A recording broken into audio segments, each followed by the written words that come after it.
This week on Life and Faith. None of those same textbooks had a chapter on how to console someone or on how to encourage someone. The implicit message of the textbooks was that the reason why we learn other people's languages is so that we can obtain the goods and services that we deserve and so that we can tell people about ourselves. It wasn't that the people who speak those languages are important. I lost my mom when I was 14 years old. Whatever's going on in their life and whatever experiences they may have had, they've got something to give. I was absolutely stunned as to how a family could survive that. I still don't know that guy's name.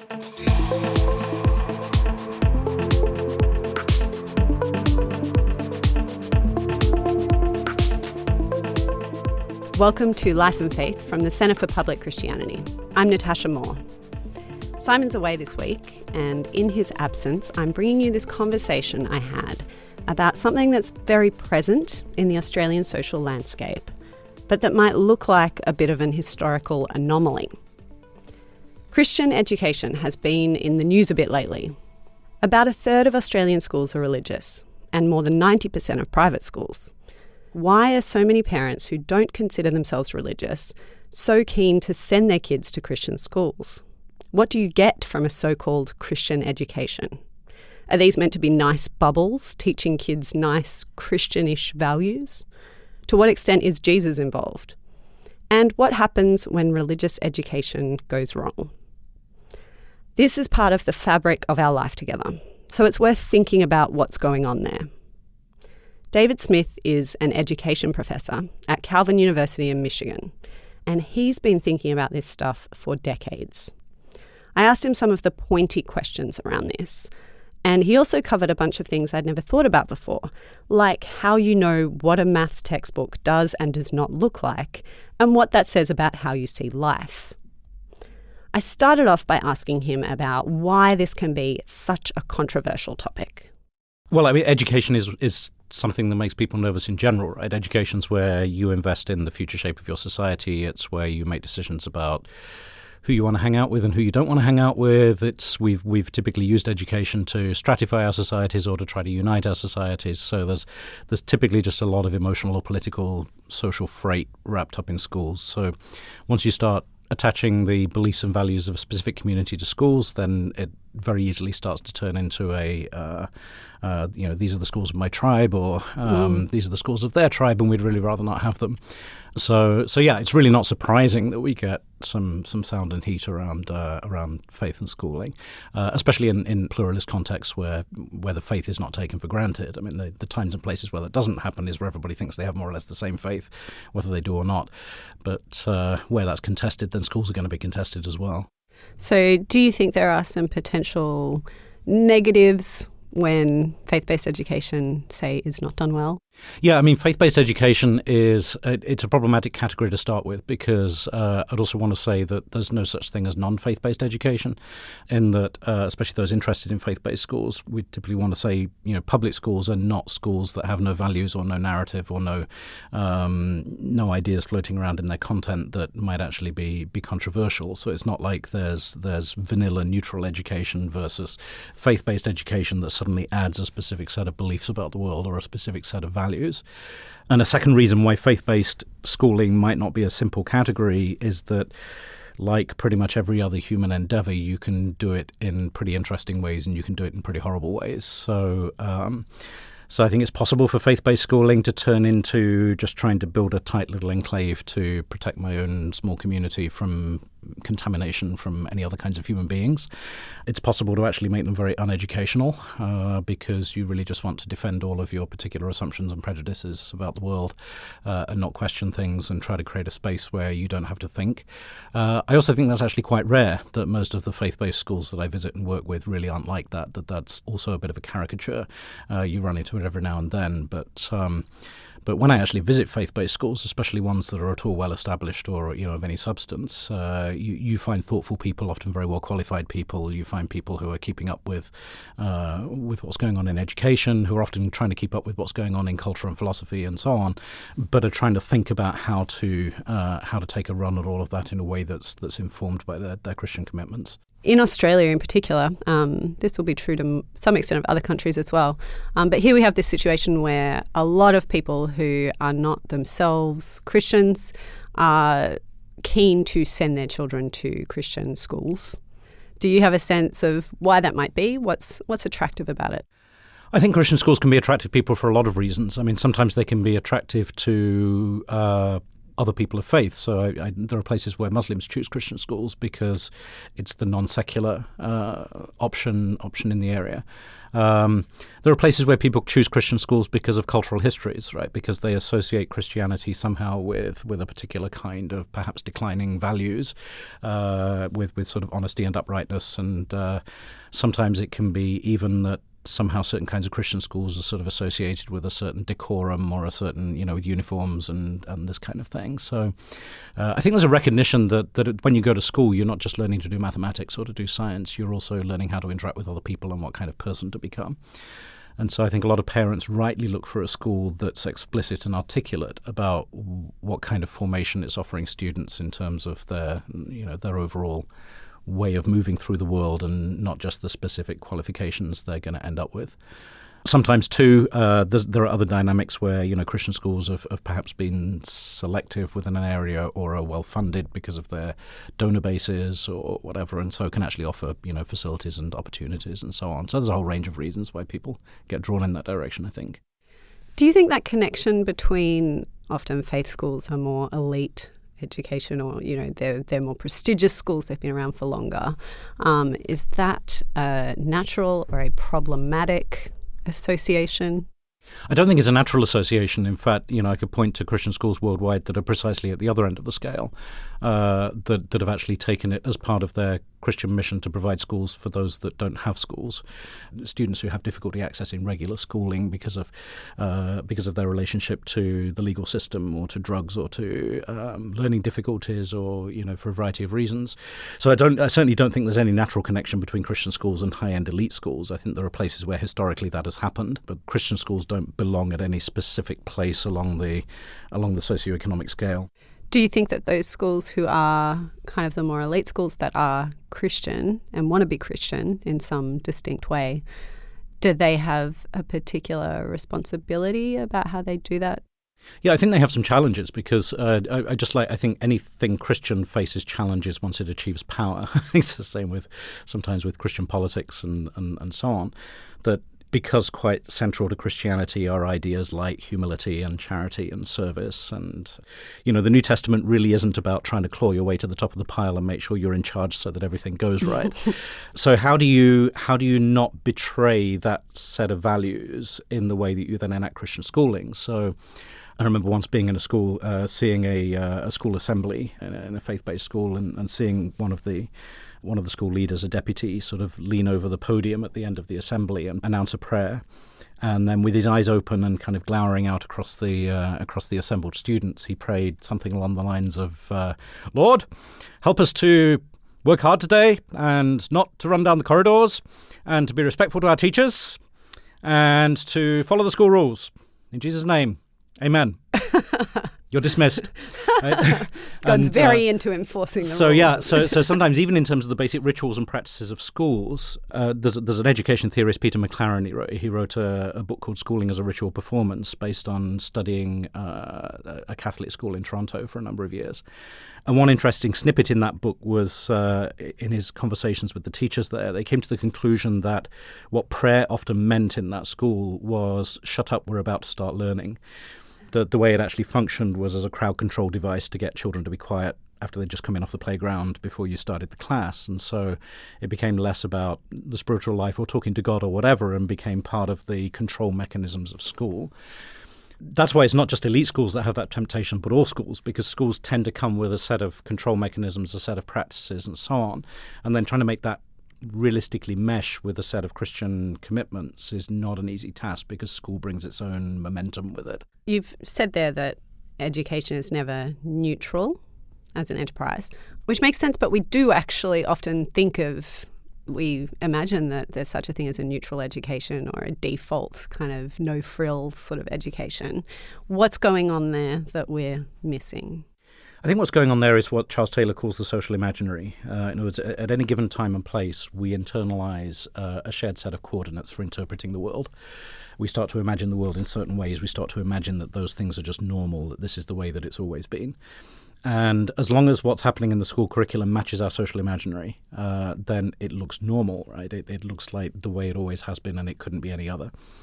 So an example I've been using the last few days talking with teachers in Sydney is I show them a page out of a school textbook that has a title that says The Indian Ocean Tsunami 2004.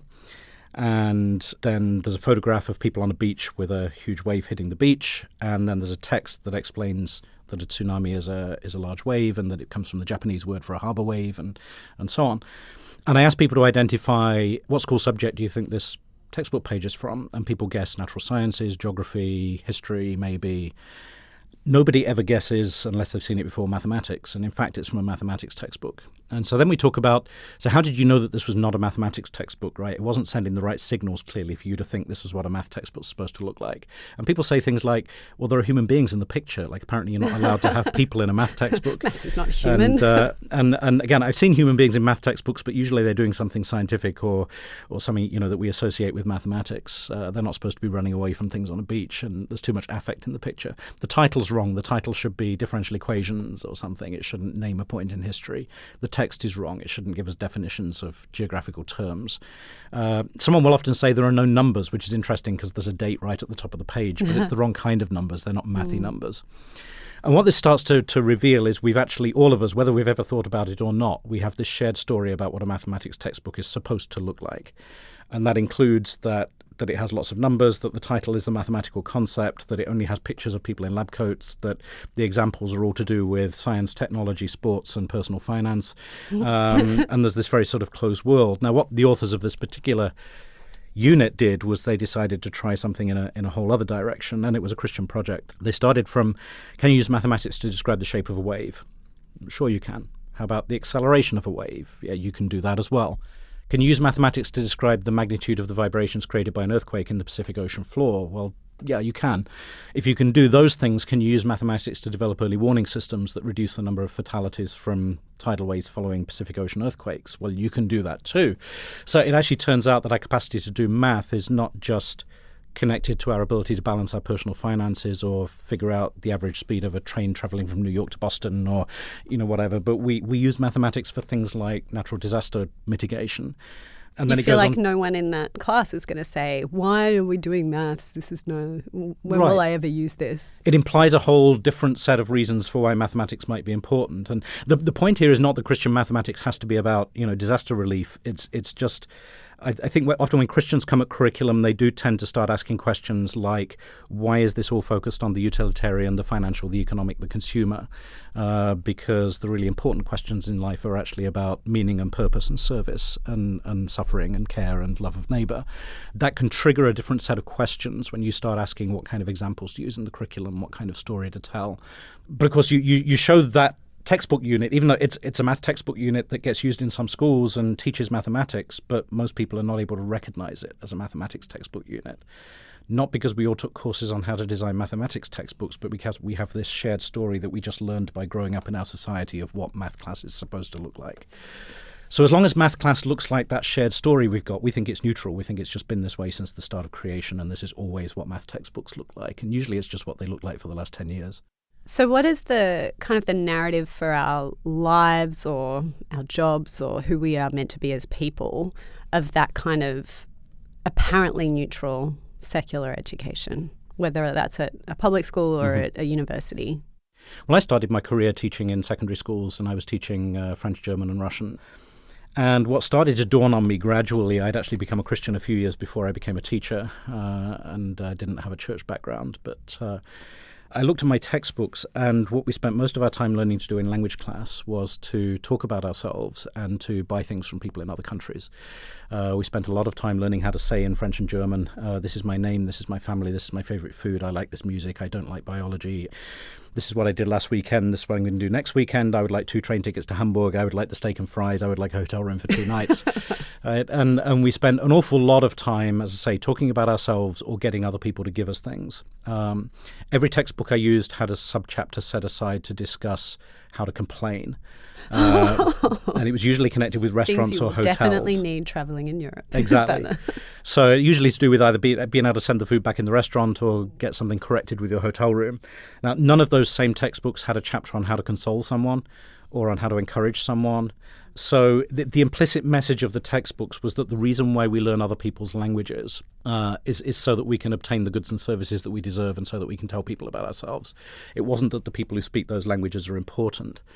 The dissonance between that and my own identity as someone who'd recently become a Christian and was trying to figure that out as well, right, and was starting to read Christian books and try and figure out what the Bible said and all the rest of it, was starting to think, well, no, actually the basic Christian impulse is love your neighbor as yourself and then love the foreigner as yourself in Leviticus 19, that human beings per se, regardless of what language they speak and their identity, are human and are my neighbor and are to receive my care.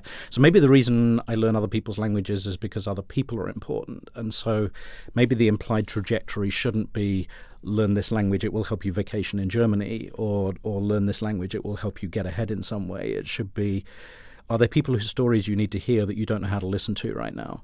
We often talk about learning to speak another language. We never talk about learning to hear another language, as if the reason for learning another language is so you can bore more of the world with your opinion. So that was the start of me getting sensitized in my own classroom to looking at the textbooks I was using, which were just the standard off-the-shelf ones on the market at the time. They were all pretty similar.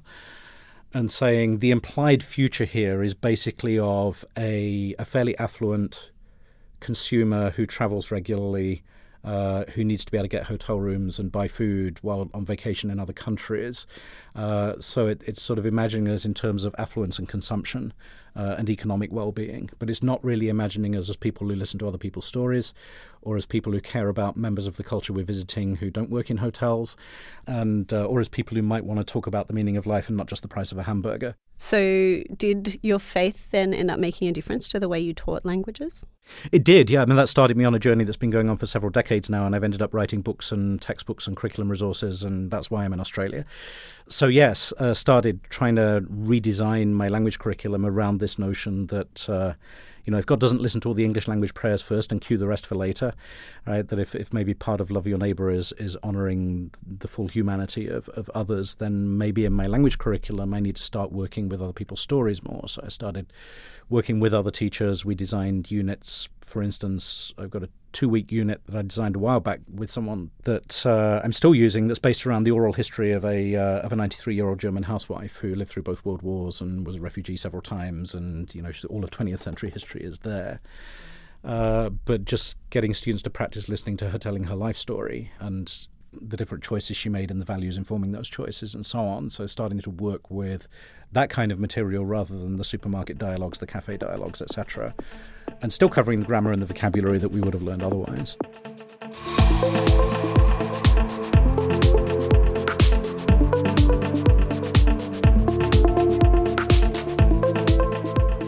You're listening to Life and Faith from the Centre for Public Christianity. Professor David Smith wants us to think differently about how we do education. But this is not just a classroom thing, it's about how you build or change a school culture. It's about how we value achievement and how we do discipline and how we arrange desks and any number of other things. One of the questions being asked about Christian education in Australia right now is, can it be harmful, and especially for LGBTQ students? Are these kids safe in religious schools? I asked David about this. But first we talked about whether a Christian teacher might have something distinctive to offer, something that even parents who aren't religious might be happy about. Well, it's difficult to generalize because all Christian teachers are still in a process of trying to figure this all out. And many of us have learned to be teachers in particular contexts and so on. So most of us are still trying to figure out how being Christian relates to being a teacher. And again, not just talk Christianity, but to try to figure out what this looks like in practices. So a science teacher that I know locally has been thinking a lot about the nature of community in her classroom and trying to get students to pay attention to each other's needs and not just be individualistically there for their own grade and their own success, and leave everybody else for the teacher to worry about. She has a practice of the students taking turns to be the person who's responsible for everyone else for the day. And then if someone else is off sick, they have to notice that they're off sick. They have to contact them and find out what's happening. They have to make sure they have a good set of notes from the class, and then help to welcome them back into the class the next day and help them pick up the threads, so that the students are actually drawn into the process of caring for each member of the community even when they're absent. So that's an example of taking something that's not just talking about Christian beliefs, but trying to work it down into the structure of classroom practices. Now, that's not the kind of thing that everyone is going to be opposed to, even if they're not Christian. The whole idea of education is formation, not just, giving information to students. I've read there's a classic quote from George Orwell about his education at, I think, Eton and other places, and how he studied Greek for like 10 years and in his 30s can't remember the Greek alphabet, but that the thing that sticks by you till your grave, if you don't do anything about it, is the snobbery of that system. Right. And thinking about, what sticks with students, what might stick with them till their graves. Right. How does that kind of thing happen in an education? Yeah, there's a lot of implicit formation that happens in schools just by the way that we run things. So, the fact that students are often in individual grades tends to encourage them to think about performance as an individual thing, for example, or the way that we arrange the furniture or dress codes, etc. There's all kinds of implicit formation taking place that's very value-laden. And the formation question is one of the reasons why we have to think better about the relationship between beliefs and practices, rather than just thinking there are some faith-based schools where we talk about theology all the time and other schools that are not, that somehow where formation isn't happening. I think it's more complex than that. I was talking to a student at my own institution a year or two back who said, I was in this class where at the start of the semester, the professor opened the semester by talking about how this was a Christian learning community and it was really important for everyone to come to class because everyone was a valued member of the community and their voice mattered and each person was made in God's image and gifted by God, and we needed to pull together as a Christian learning community, and that was one of the things we should focus on this semester. And the student said to me, that she thought this was quite a beautiful thought. She hadn't actually been in a class before that started with this explicit emphasis on what kind of community are we going to be and how does that relate to faith. And she paused and then she said, it took me 2 or 3 weeks to figure out it wasn't true. Because, in fact, the way the class was taught, there was a lot of lecturing. As long as I got a good set of notes, if I missed the class, I could easily catch up. And my being there or not there didn't really affect how I did on the exam. And it just didn't really seem like the way the class was taught that my voice did actually matter very much. Now, there are other ways of teaching that class that would be much more consistent with the vision that was described at the start of the semester. So the formation question then becomes, what's the relationship between the values that are espoused when we talk about what we're doing and when we sort of name the story that informs our educational practice? And how does that play out in all of these small daily choices about how to teach, how to arrange the furniture, how to design homework? How does that become formational? Here's an example from a couple of years back. I was talking to a group of teachers at the school my children attended. And this is a Christian school, and it was a Christian school in a tradition that actually has quite a strong theology of parents being responsible for their children's growth, and the teachers are there to come alongside parents and sort of help the parents in their God-given responsibility for their children. And yet one of the things I'd noticed as my daughter went through high school was that after getting up at 6 a.m. and getting a bus to school at 7-something and being in school all day till 3:30 and then getting home and resting for an hour, my daughter would then have several hours of homework, which was almost always designed to be done alone. And that therefore, during the semester, we hardly saw our daughter. We sort of got her back in the vacations and suddenly she became conversational and interested in things and so on. And so I was talking to the teachers about this and just sort of ranting a little bit about how school was one of the negative influences on my family life because it just prevented interaction. What started happening after that conversation was a couple of weeks later, my daughter came home one evening and about 8 o'clock in the evening, she appeared in the family room.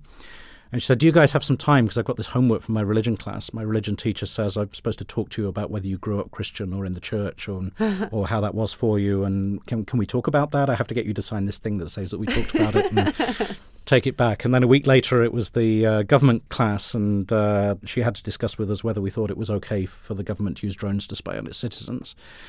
And then there was a homework from a media class where we all had to choose a TV show and watch it together and then discuss together what its values were. And so we started getting this string of homeworks that actually created all these wonderful family interactions, right? And her report at the end of this whole series of homework, she said she learned more from this than sitting filling out worksheets. that she really valued the conversations. And sometimes the reason we weren't having deep conversations in the evening wasn't because we didn't like each other. It's just we were all tired and it was the end of the day. But the teacher actually had the power to trigger that, right? That teachers are one of the few groups of people in society who can tell other people what to do in their discretionary time, and by and large they obey. So the teachers were actually able to trigger all of these interesting sort of family interactions in the evening. And I sort of thought, what a great thing to be able to do with homework. So I mean, that's just an example of trying to rethink, again, the mundane practices of education in ways that could turn out to be quite formational, not only for the student but for the wider community. That in this case, we're grounded in a conversation about, well, we say we believe that families are really important and that we care about relationships between parents and their students, but we seem to design homework as if that weren't the case. One of the concerns that a lot of people have, particularly in the current climate, is for maybe students who have different beliefs in the classroom, but particularly minority students, maybe LGBTQ students within, say, a Christian educational context, with the added layer of kind of the power dynamics of, well, the teacher is the one who's in charge and, can that at best sideline, at worst harm those students? It can, and it can do that in secular schools as well, right? There aren't schools that are immune to that, right? Every school has got its power dynamics and its insensitive teachers, and it's, again, we're all learning how to deal with diversity. But being a Christian teacher, I think, actually offers some significant resources for learning to deal with that, because, again, if I'm trying to learn to be Christian, I'm trying to learn humility, I'm trying to learn to love my neighbor, I'm trying to learn to pay attention to other human beings and see them as made in the image of God, regardless of who they are or what kind of identity they come with or what needs they come with. And it also focuses me on needs and care more than on status. So there was an incident last summer when I was teaching a graduate curriculum course, and so this is a course for people who've been teaching for a few years and they're taking a master's in education and they're learning about designing curriculum. And after a few days, I have them do a piece of writing that's kind of a self-critical autobiography. So they basically have to write about all those aspects of their own identity that are likely to bias the way they think about curriculum and make them not think about things their students might need. So they have to write about their ethnicity, their gender, their socioeconomic class, their wealth level, their politics, their theology, the places they've lived, right, to try to actually drill down to what are the factors that have made me see the world a certain way that might not be the way all my students see the world, and so how can I become aware of that so that I can start to control for it in the way that I design curriculum for my students. Sounds confronting. Yeah, it's an interesting exercise to get people to try to think about. And so one student in that class was a school leader actually from Nigeria. And in the first paragraph of her piece of writing, I was reading these over the weekend, and she basically wrote that during the first week of class, it had been very difficult for her to learn from me because I had a British accent and because she belonged to a tribe in Nigeria that had been treated very badly by the British, and there had been violence, and she couldn't help associating my accent with the oppressor of her tribal group. So this now gives me a choice, right? What do I do with this? Fortunately, this was the weekend. I had a couple of days to think about it and try to make a good choice rather than reacting out of my insecurity as a teacher who's just been told, it's not working, right? Your students can't learn from you, and you're probably evil as well. So what I did on the Monday morning, had a word with the student before class to make sure that this plan was okay. But I said to her, I think it'd be great if the rest of the class could learn something about your story and about what the British did and why my accent might be problematic, because that'll actually help us learn what we're trying to learn here about how your identity affects how you come across as a teacher. And so this might actually help all of our learning. And so I asked her to take 20 minutes at the start of class basically to teach the class about how she was reacting and why she was reacting and what the history of that was and what Britain had done and so on. And I was also very careful during that not to kind of hover at the side like I was the official person sort of behind her shoulder, making sure she didn't say anything wrong. In fact, I went and sat on the floor in the corner to sort of like take myself out of the picture, and also to intentionally try to take a more humble place in the room where I was an observer. And not only did that open up a fascinating discussion for my students about how teaching related to power and forgiveness and suffering and all kinds of things. But also she actually said to me several days later, she said, "It's gone away now. I can learn from you now." because it had removed this sense of disempowerment that had come from the initial just me being in charge. So I do think there are ways in which Christians, I don't think we always consistently do this, but ideally I think there are ways that Christians can draw on the resources of their own faith in terms of learning how to serve, learning how to step down, learning how to not lord it over, that can be tremendously educationally powerful in classrooms for students who are bringing all kinds of identities to the classroom. I mean, on the one you mentioned that I know is controversial right here, I've been in a number of different schools in Sydney the last few days, Christian schools of various different kinds. And I've had conversations with a bunch of teachers about how the LGBTQ plus questions are being handled here right now. And I was just struck by the degree that even people who had, quite clear and conservative viewpoints on that were also eager to say to me, but that doesn't mean that we don't want to care for and serve all of our students, right? And we're not actually looking to kick anybody out or, create barriers for their learning and so on. So sometimes these things get blown up into warfare categories when they're discussed in the media. Sometimes on the ground it's more complex, that people's viewpoints on the topic don't necessarily correlate one-to-one with abusing their power when they interact with people who are coming from a different place. But teachers care about their students. Teachers by and large care about their students. There are exceptions, as in every profession, but teachers by and large got into teaching because they wanted to do good things for students.